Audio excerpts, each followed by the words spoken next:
नमस्कार.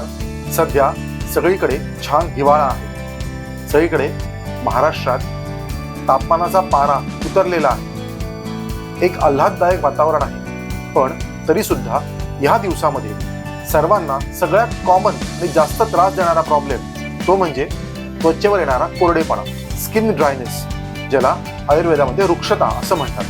ही रुक्षता जशी त्वचेवर असते त्याचप्रमाणे ती आतमध्ये शरीरामध्ये सुद्धा असते, म्हणजेच बाह्याभ्यंतर दोन्ही ठिकाणी ही रुक्षता असते. सो ह्या रुक्षतेला आपण ॲड्रेस करणं हे गरजेचं आहे. कुठले तरी केमिकल्स वापरण्यापेक्षा आयुर्वेदिक उपाय करणं हे जास्त फायद्याचं ठरतं. सो अभ्यंतरतः या रुक्षतेला ट्रीट करण्यासाठी आपण पेशंटला आहारामध्ये स्नेहन हे करायला सांगतो. सो स्नेहनासाठी सगळ्यात उत्तम म्हणजे आहारामध्ये तुपाचा सफिशियंट प्रमाणात वापर ठेवणं.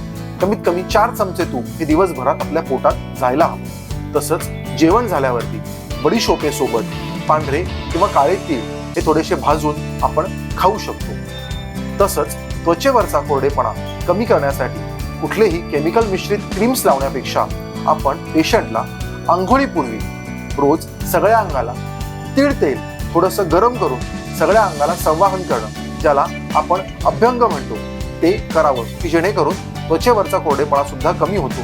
जेणेकरून शरीरही सुदृढ होतं आणि शरीरामध्ये वातही वाढत नाही आणि आपला हिवाळ्याचा आनंद चांगल्या प्रकारे घेता येतो. सो हे सांगितलेले उपाय या हिवाळ्यात जरूर करून पहा आणि आमच्या चॅनलला नवीन व्हिडिओसाठी असंच सबस्क्राईब करा.